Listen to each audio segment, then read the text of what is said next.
आसंतु आज आम एक मिक्स भेज तरकारी बनैबा। यह कम मसला और कम तेल रे घरे सहजरे प्रस्तुत हो पारिबो।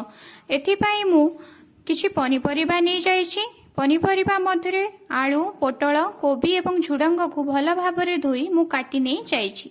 एहा सहित एक बड़ पियाज, किछि रसुण, अदा को मु काटी नै जाइछि। ता सहित किछि टमाटो को मध्य काटी नै जाइछि एवं किछि गरम मसला नहीं जाइछि।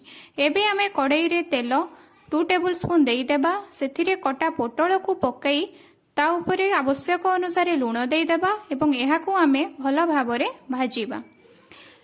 मु अधिक तेल दे पोटल को छाणु नाही। 2 टेबल स्पून तेल दे पोटल को भल भाबरे भाजी नेछि।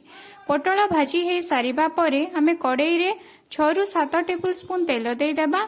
ता उपरे कटा रसुण, कटा अदा को पकई भल भाबरे आमे लाल हेबा पर्यंत भाजीबा। रसुण एवं अदार कलर लाल होई आसीबा परे आमे एथिरे कटा पियाज को पकई देबा एवं पियाज को मध्य लाल हेबा पर्यंत भाजीबा। पियाजर कलर लाल होई आसिले ता उपरे हळदी गुंड, लंका गुंड एवं लूण देई देबा और कटा टमाटो को पकई एवं भल भाबरे कसीबा। कसी होई आसीबा परे ता उपरे आमे गरम मसला पकई देबा एवं यहा को भल भाबरे कसीबा। मसला जेते बेले कसी हेई आसीबो यहा उपरे आमे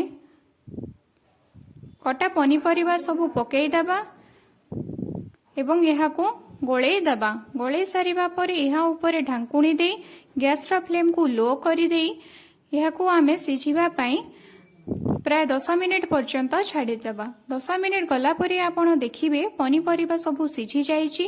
एबे एहा उपरे आमे आधा ग्लास किंबा आपण आपणक आवश्यक अनुसार उषुम पानी देई देबे जहा द्वारा कि एहार टेस्टी मध्य भलो आसीबो।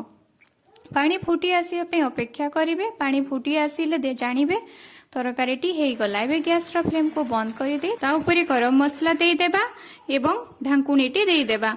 एबे किछि समय गला परे प्लेट रे एही तरकारीटी को सर्व करिबा। देखिबे बहुत बढ़िया लागिबो।